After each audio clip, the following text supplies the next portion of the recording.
श्री जी ने अपनी चुनरी दी और ठाकुर जी ने अपनी कारी कमरी वहां में बांध दी और ऊपर से ठाकुर जी वह गड्ढा में चिल्ला के करें बाबा बाबा शब्द सुनते ही सूरदास जी के तो रोंगटे खड़े है गए। बोले जे कौन बोल रहा है? अरे कौन है भैया? अरे बाबा मैं हूं, यहीं पास के गांव का हूं, गोपाल। बोले अच्छा भैया कहा कह रहे हो? बोले आप गिर गए हो, मैं आपकी मदद करता हूं, बाहर आ जाओ। सूरदास जी बोले कैसे आऊंगा बाहर भैया, मैं तो बहुत गहरो गिर गए हो।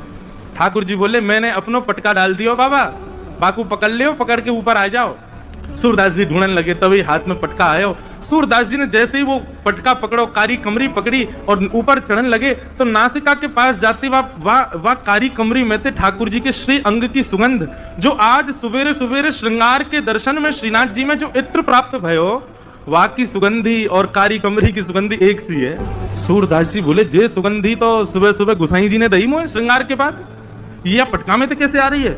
सूरदास जी के मन में संशय नहीं आया कि कोई और होगा, तुरंत विश्वास प्रकट हो गया श्याम सुंदर ही है। और मानो कमर कसले ही हो, बोले आज सूरदास छोड़ना ना है इनको, बड़ी मुश्किल से आए आज तो पकड़ना है। ऊपर आने लगे सूरदास। यहाँ ठाकुर जी श्री जी की चुनरी ते कारी कमरी बंदी भई है और ठाकुर जी श्री जी की चुनरी पकड़ के खड़े हैं और ठाकुर जी की कमर पकड़ के श्री जी खींच रही हैं पीछे और सूरदास बाहर आ रहे हैं। सूरदास जी जैसे जैसे बाहर आ रहे हैं, नेत्रन में आंसू आ रहे हैं लेकिन पी रहे हैं। बोले आज भावुक ना होनो, आज तो चतुराई दिखानी है। और जैसे ही महाराज सूरदास जी निकल के बाहर आए, जानबूझ के सूरदास जी ने ऐसा नाटक किया कि मानो गिर गए हों और जोड़ते आगे की तरफ गिरवे को भय। ठाकुर जी तो पीछे हट गए, श्री जी वहीं रह गई, तो श्री जी के चरणन में जाके गिरे, सोई चरण पकड़ लिए सूरदास जी ने।